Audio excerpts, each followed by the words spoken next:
Fuzail dan Khalifah Harun ar-Rasyid. Pada suatu malam, Harun ar-Rasyid memanggil Fazail Barmesid, salah seorang di antara pengawal-pengawal kesayangannya. Harun ar-Rasyid berkata kepada Fazail, "Malam ini bawalah aku kepada seseorang yang menunjukkan kepadaku siapakah aku ini sebenarnya. Aku telah jemu dengan segala kebesaran dan kebanggaan." Fazail membawa Harun ar-Rasyid ke rumah Sofyan al-Uyainah. Mereka mengetuk pintu dan dari dalam Sofyan menyahut, "Siapakah itu?" "Pemimpin kaum muslimin," jawab Fazail. Sofyan berkata, "Mengapakah Sultan sudi menyusahkan diri? Mengapa tidak dikabarkan saja kepadaku sehingga aku datang sendiri untuk menghadap?" Mendengar ucapan tersebut Harun ar-Rasyid berkata, "Ia bukan orang yang kucari, ia pun menjilatku seperti yang lain-lainnya." Mendengar kata-kata Sultan tersebut, Sofyan berkata, "Jika demikian, Fuzail bin Iyaz adalah orang yang engkau cari. Pergilah kepadanya." Kemudian Sofyan membacakan ayat, "Apakah orang-orang yang berbuat aniaya menyangka bahwa kami akan mempersamakan mereka dengan orang-orang yang beriman serta melakukan perbuatan-perbuatan yang soleh?"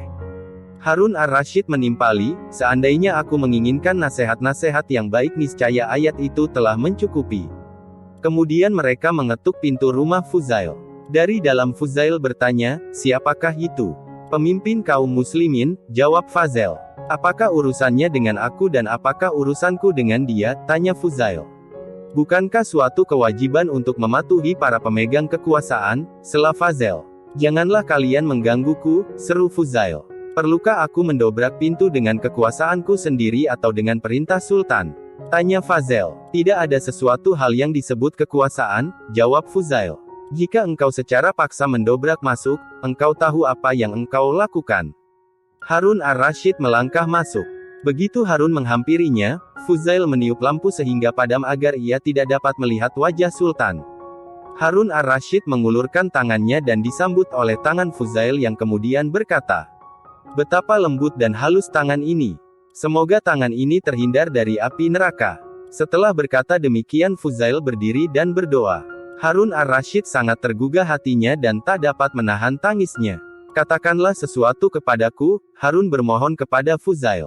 Fuzail mengucapkan salam kepadanya dan berkata, "Leluhurmu, Pamanda Nabi Muhammad, pernah meminta kepada beliau, 'Jadikanlah aku pemimpin bagi sebagian umat manusia.' Nabi menjawab, 'Paman, untuk sesaat aku pernah mengangkatmu menjadi pemimpin dirimu sendiri.'" Dengan jawaban ini yang dimaksudkan Nabi adalah, sesaat mematuhi Allah adalah lebih baik daripada 1000 tahun dipatuhi oleh umat manusia. Kemudian Nabi menambahkan, kepemimpinan akan menjadi sumber penyesalan pada hari berbangkit nanti. "Lanjutkanlah," Harun ar-Rasyid meminta. Ketika diangkat menjadi khalifah, Umar bin Abdul Aziz memanggil Salim bin Abdullah, Roja bin Hayat, dan Muhammad bin Ka'ab. Umar berkata kepada mereka, "Hatiku sangat gundah karena cobaan ini. Apakah yang harus kulakukan? Aku tahu bahwa kedudukan yang tinggi ini adalah sebuah cobaan walaupun orang-orang lain menganggapnya sebagai suatu karunia." Salah seorang di antara ketiga sahabat Umar itu berkata, "Jika engkau ingin terlepas dari hukuman Allah di akhirat nanti, pandanglah setiap muslim yang lanjut usia sebagai ayahmu sendiri, setiap muslim yang remaja sebagai saudaramu sendiri, setiap muslim yang masih kanak-kanak sebagai putramu sendiri, dan perlakukanlah mereka sebagaimana seharusnya seseorang memperlakukan ayahnya, saudaranya dan putranya." Lanjutkanlah, Harun ar-Rasyid meminta lagi, "Anggaplah negeri Islam sebagai rumahmu sendiri dan penduduknya sebagai keluargamu sendiri. Jenguklah ayahmu, hormatilah saudaramu dan bersikap baiklah kepada anakmu. Aku sayangkan jika wajahmu yang tampan ini akan terbakar hangus di dalam neraka. Takutilah Allah dan taatilah perintah-perintahnya. Berhati-hatilah dan bersikaplah secara bijaksana, karena pada hari berbangkit nanti Allah akan meminta pertanggungjawabanmu sehubungan dengan setiap muslim dan Dia akan memeriksa apakah engkau telah berlaku adil kepada setiap orang. Apabila ada seorang wanita uzur yang tertidur dalam keadaan lapar, di hari berbangkit nanti ia akan menarik pakaianmu dan akan memberi kesaksian yang memberatkan dirimu." Harun ar-Rasyid menangis dengan sangat getirnya sehingga tampaknya ia akan jatuh pingsan. Melihat hal ini Wasir Fazail menyentak Fuzail, "Cukup, engkau telah membunuh pemimpin kaum muslimin. Diamlah Haman, engkau dan orang-orang yang seperti engkau inilah yang telah menjerumuskan dirinya, kemudian engkau katakan aku yang membunuhnya." Apakah yang kulakukan ini suatu pembunuhan? Mendengar kata-kata Fuzail ini tangis Harun ar-Rasyid semakin menjadi-jadi, ia menyebutmu Haman, kata Harun ar-Rasyid sambil memandang Fazel, karena ia mempersamakan diriku dengan Fir'aun. Kemudian Harun bertanya kepada Fuzail, apakah engkau mempunyai hutang yang belum dilunaskan? Ya, jawab Fuzail, hutang kepatuhan kepada Allah. Seandainya dia memaksaku untuk melunasi hutang ini celakalah aku. Yang kumaksudkan adalah hutang kepada manusia, Fuzail. Harun menegaskan, aku bersyukur kepada Allah yang telah mengaruniakan kepadaku sedemikian berlimpahnya sehingga tidak ada keluh kesah yang harus kusampaikan kepada hamba-hambanya. Kemudian Harun ar-Rasyid menaruh sebuah kantong yang berisi 1000 dinar di hadapan Fuzail sambil berkata, ini adalah uang halal yang diwariskan ibuku. Tetapi Fuzail mencela, wahai pemimpin kaum muslimin. Nasihat-nasihat yang kusampaikan kepadamu ternyata tidak ada faedahnya. Engkau bahkan telah memulai lagi perbuatan salah dan mengulangi kezoliman. Perbuatan salah apakah yang telah kulakukan? Tanya Harun ar-Rasyid. Aku menyerumu ke jalan keselamatan tetapi engkau menjerumuskan aku ke dalam godaan. Bukankah hal itu suatu kesalahan? Telah kukatakan kepadamu, kembalikanlah segala sesuatu yang ada padamu kepada pemiliknya yang berhak. Tetapi engkau memberikannya kepada yang tidak pantas menerimanya. Percuma saja aku berkata-kata. Setelah berkata demikian, Fuzail berdiri dan melemparkan uang-uang emas itu keluar. Benar-benar seorang manusia hebat, Harun ar-Rasyid berkata ketika ia meninggalkan rumah Fuzail. Sesungguhnya Fuzail adalah seorang raja bagi umat manusia, ia sangat belak-belakan dan dunia ini terlampau kecil dalam pandangannya. Anekdot-anekdot mengenai diri Fuzail.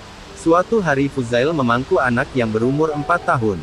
Tanpa disengaja bibir Fuzail menyentuh pipi anak itu sebagaimana yang sering dilakukan seorang ayah kepada anaknya. Apakah ayah cinta kepadaku? Si anak bertanya kepada Fuzail. Ya, jawab Fuzail. Apakah ayah cinta kepada Allah?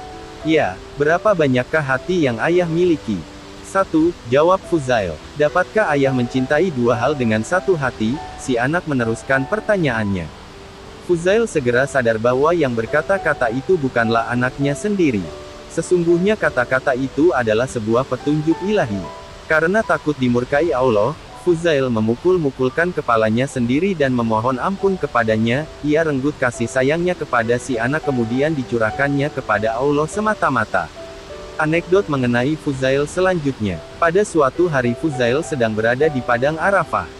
Semua jamaah yang berada di sana menangis, meratap, memasrahkan diri dan memohonkan ampun dengan segala kerendahan hati. Maha besar Allah, seru Fuzail. Jika manusia sebanyak ini secara serentak menghadap kepada seseorang dan mereka semua meminta sekeping uang perak kepadanya, apakah yang dilakukannya? Apakah orang itu akan mengecewakan manusia-manusia yang banyak ini? Tidak, orang ramai menjawab. Jadi, Fuzail melanjutkan, sudah tentu bagi Allah yang maha besar untuk mengampunkan kita semua adalah lebih mudah daripada bagi orang tadi untuk memberikan sekeping uang perak. Dia adalah yang maha kaya di antara yang kaya, dan karena itu sangat besar harapan kita bahwa dia akan mengampunkan kita semua. Anekdot mengenai Fuzail selanjutnya. Putra Fuzail menderita penyakit susah buang air kecil. Fuzail berlutut di dekat anaknya dan mengangkat kedua tangannya sambil berdoa, Ya Allah, demi cintaku kepadamu sembuhkanlah dari penyakit ini. Belum sempat Fuzail bangkit dari duduknya, si anak telah segar bugar kembali. Anekdot mengenai Fuzail selanjutnya. Di dalam doanya Fuzail sering mengucapkan, Ya Allah ampunilah aku karena engkau maha tahu bahwa aku telah bertaubat dan janganlah engkau menghukumku karena engkau berkuasa atas diriku. Kemudian ia melanjutkan, Ya Allah, engkau telah membuatku lapar. Telah membuat anak-anakku lapar. Engkau telah membuatku telanjang dan telah membuat anak-anakku telanjang.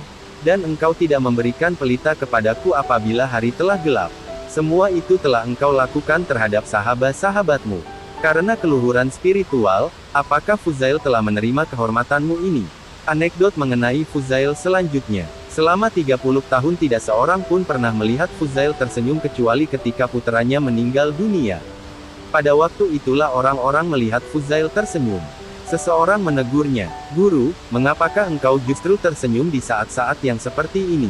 Aku menyadari bahwa Allah menghendaki agar anakku mati, aku tersenyum karena kehendaknya telah terlaksana, jawab Fuzail.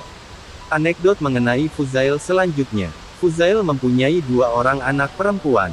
Menjelang akhir hayatnya Fuzail menyampaikan wasiat terakhir kepada istrinya. Apabila aku mati bawalah anak-anak kita ke Gunung Abu Kubais. Di sana tengadahkan wajahmu dan berdoalah kepada Allah. Ya Allah, Fuzail menyuruhku untuk menyampaikan pesan-pesannya kepadamu, ketika aku hidup kedua anak-anak yang tak berdaya ini telah kulindungi dengan sebaik-baiknya. Tetapi setelah engkau mengurungku di dalam kubur, mereka kuserahkan kepadamu kembali. Setelah Fuzail dikebumikan, istrinya melakukan seperti yang dipesankan kepadanya. Ia pergi ke puncak Gunung Abu Kubais, membawa kedua anak perempuannya. Kemudian ia berdoa kepada Allah sambil menangis dan meratap. Kebetulan pada saat itu, pangeran dari negeri Yaman beserta kedua puteranya melalui tempat itu.